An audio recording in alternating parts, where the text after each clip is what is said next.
연세가 어떻게 되실까요? 저 지금 60 좀 넘었어요. 젊었을 때 어떤 일을 하셨나요? 직장 생활 오래 하고요. 은행에서도 오래 근무하고 그랬습니다. 연금을 받고 계실까요? 한 100만 원 좀 못되게 받고 있어요. 직장은 총 몇 년 근무하신 건가요? 쳐서 한 20년 정도 중간에 텀이 있고 이래가지고 안 됐어요. 제 시대 때는 두 부부가 같이 내면 바보라 가는 그런 말이 있었거든요. 왜냐면 한 사람이 먼저 가면 못 받으니까 그때 추세가 안 내자는 추세. 그래서 저도 참 어리석었던 것 같아요. 혹시 지금 남편분도 같이 받고 계신 거예요, 그럼 연금을? 네네네. 남편분은 한 190 정도? 그러면 근무하셨을 때 마지막으로 받았던 연봉은 얼마 정도였나요? 한 400, 500? 연봉으로 치면 대략 6천, 7천 정도 네, 받으신 네, 거네요. 네. 그때 당시 직급은 어느까지 올라가셨던 걸까요?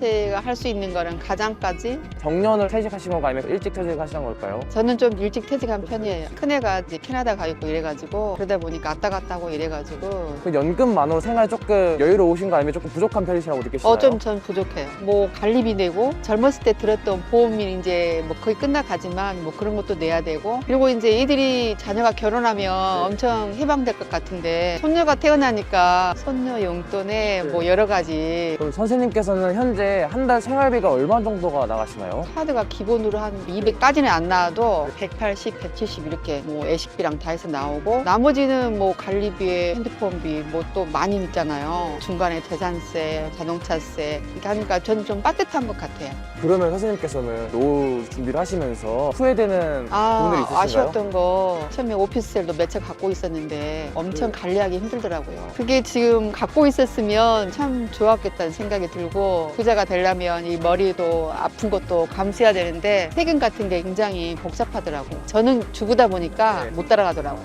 그래서 귀찮아서 오피스텔을 총 몇 채를 가지고 있었던 거예요, 그러면? 한 2채인가? 구매를 하실 때는 얼마에 구매를 하셨던 건가요? 그때는 물가가 엄청 저렴했어요. 집값도 뭐 5억이면 그래도 괜찮고 오피스텔은 1억 2, 3천? 그러면 선생님께서 생각하시기에 노후는 어떻게 준비를 해야지 좀 이상적일까요? 젊었을 때 이 연금만으로는 못 살기 때문에 뭔가 나올 수 있는 그런 걸 하면 좋고요. 그래서 저는 이제 지금 시니어 단역도 하고 있거든요. 이제 이렇게 해서 살림을 꾸려가는 거죠. 그러면 적당한 노후 자금은 얼마 정도일까요? 400이 되면 진짜 괜찮죠. 400 정도면 좋아했던 취미생활도 이렇게 마음 놓고 할 수 있고 친구들한테 맛있는 밥이라든가. 근데 300 갖고는 조금 타이트한 그러면은 선생님께서는 어쩔 때 물가가 진짜 너무 높아졌다고 좀 느끼세요? 장바구니 물가가 너무 비싸잖아요. 시장 가면 오징어 한 마리 옛날에는 진짜 쌌잖아요. 1,000원, 2,000원. 근데 뭐 지금 오징어 한 마리에 15,000원, 2만원, 대파도 막 3, 4,000원씩 하잖아요. 심지어는 시금치가 2, 3,000원 했던 게 예전에 한때 거의 10,000원 가까이 갔잖아요. 근데 집값도 젊은 사람들이 이렇게 혼자 벌어서 그거를 하기에는 너무 힘든 세상인 것 같아서 부모가 이렇게 도와주지 않으면 너무 힘들죠.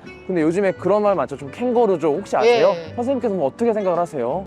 너무 슬프죠. 특히 우리나라 한국 부모님들은 최선을 다하잖아요. 자식한테. 그랬는데 부모가 연로해지면서 늙잖아요. 자기 앞가림을 하고 부모한테는 의지는 안 하더라도 이렇게 헤쳐나가면 너무 행복한데 그걸 안 하면 너무 힘들 것 같아요. 생각만 해도 끔찍.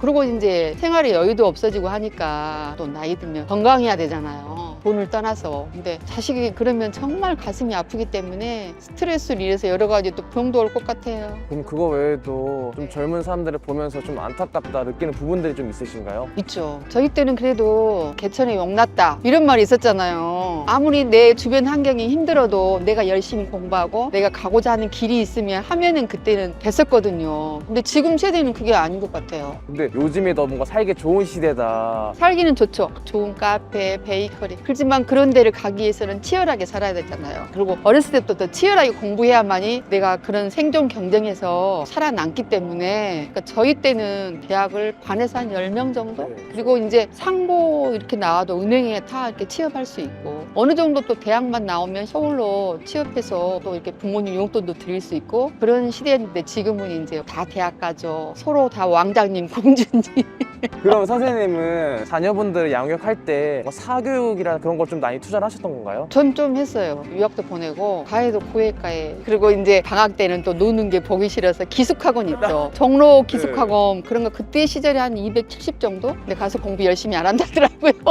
그럼 대략 약육하는데 드는 비용이 얼마 정도였나요? 이거 모르면 매년 100만 원 넘게 놓친다던데요. 지금 신청만 해도 대한민국 국민 누구나 받을 수 있는 지원금이 있습니다. 약정 끝난 인터넷, 정수기, 휴대폰 가만히 두면 한 푼도 못 받고 손해인데 아정당에 전화 한 통이면 최대 128만 원을 받을 수 있습니다. 인터넷, TV 최대 48만 원, 정수기 최대 30만 원, 휴대폰 전환지원금 최대 50만 원을 설치 당일 현금 입금, 나라에서 정한 지원금이니 당연히 챙기셔야 합니다. 게다가 신용카드도 현금 캐시백을 최대 20만 원 받을 수 있고 홈페이지에서 인기카드 혜택을 한눈에 비교하고 신청 가능합니다. 특히 아정당은 전국 가입자 수 1위라 가입 수당이 제일 많은데요. 다른 곳보다 혜택이 적으면 차액의 120%를 보상해주는 제도도 있고 365일 24시간 무료 상담도 가능합니다. 이번에 아정당 전속 모델이 원빈님으로 바뀌었는데 서비스와 혜택이 정말 좋아서 선택하셨다고 해요. 홈서비스 전문기업 아정당은 이사, 청소도 유명한데요. 본사에서 100% 보장하는 본사 책임제는 물론이고 이사 당일 불만족 시 전액 환불해주는 보장 이사도 가능하니 꼭 한번 이용해보시는 걸 추천드립니다. 인터넷, 정수기, 이사, 청소, 카드까지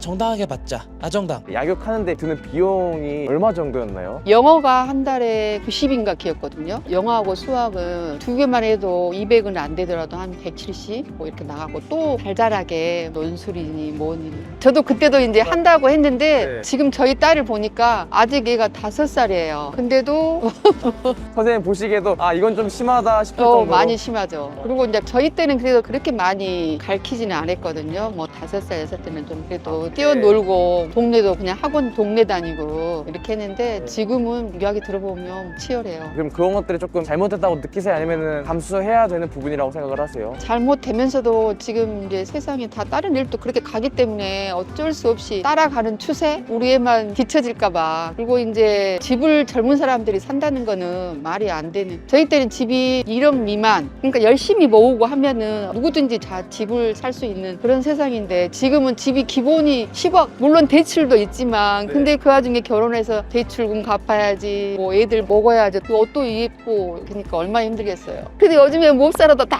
자동차 한 대씩은 또 있잖아요. 그러니까 그런 게 우리 때는 저 같은 경우는 차도 굉장히 늦게 샀거든요. 열심히 이제 돈 모아가지고 집 먼저 산 다음에 폰이라고 그때 있었어요. 근데 지금은 젊은이들이 안 그렇잖아요. 자동차 기본으로 있고 남 여행 갈 때 다 여행 가고 해외여행 많이 가고. 근데 그런 것들이 누가 도와주지 않으면 좀 선생님께서는 인생을 좀 살아오시면서 가장 후회됐던 부분이 있으신가요? 학교 다닐 때랑 직장 다닐 때 공부를 좀 더 많이 할 걸. 저 젊었을 때는 그냥 남편한테 의지하고 그냥 뭐 이만큼 벌면 되지 뭐 내가 뭐 얼마나 그러고 근데 지금 생각해 보니까 내 퀄리티를 좀 많이 갖췄으면 더 전문적인 일을 하지 않을까 하는 생각. 근데 많은 시니어들이 일을 하고 싶어 해요. 그리고 연금 갖고는 못 살아요. 물론 고소득자 이러신 분들은 괜찮겠죠. 근데 저는 이제 직장인들 일반 일반 우리나라 직장인들 예, 그래서 그런 게 많이 후회되고. 저희 마지막으로 그렇게 이제 고생하시는 시니어 분들과 또 열심히 사는 젊은 분들에게 해주실 조언이나 좀 응원의 말씀이 있으실까요? 열심히 인내하고 끈기 있게 살면 꼭 끝은 있다.